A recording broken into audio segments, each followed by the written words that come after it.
आर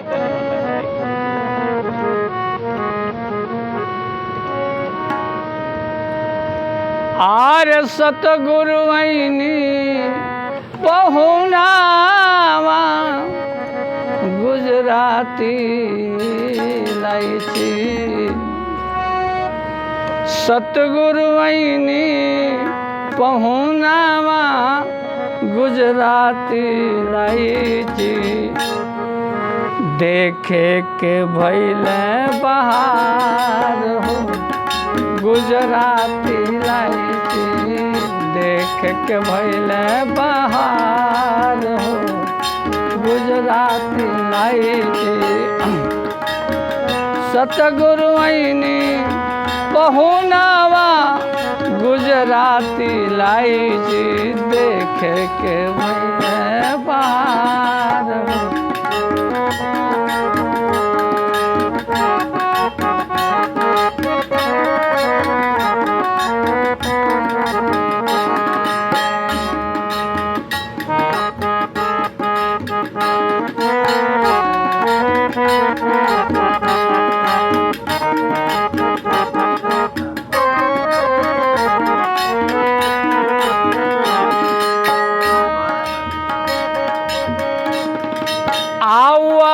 सखिया मिली मिली गुजराती लाइची आओ सखिया मिली मिली गुजराती लाइची चलो सतगुरु दरबार हो गुजराती लाइची चलो सतगुरु दरबार हो गुजराती लाइची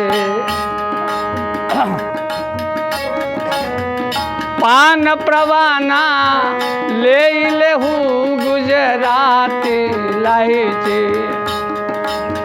या थोड़ा रघुवालों का संदेह होई कि पान परवाना चौका के बात काहे जगन्नाथ बाबा कह देनी। जब दशहरा के साधन सब करी ले ओमे ही सबके जरूरत पड़ेला। पान प्रवाना ले लेहू गुजराती लाइची चौका के करो तैयार हो गुजराती लाइची चौका के करो तैयार हो गुजराती लाइची।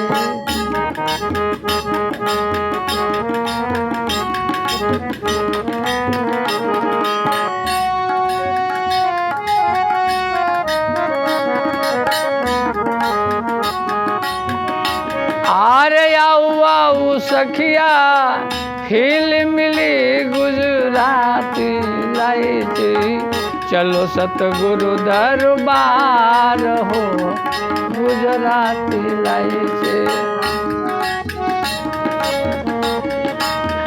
अधम जगन्नाथ दया सतगुरु के गुजराती लाइची अधम जगन्नाथ दया सतगुरु के गुजराती लाइची अरे से हो उतरी गइल पार हो गुजराती लाइची से हो उतरी गइल पार हो गुजराती लाइची।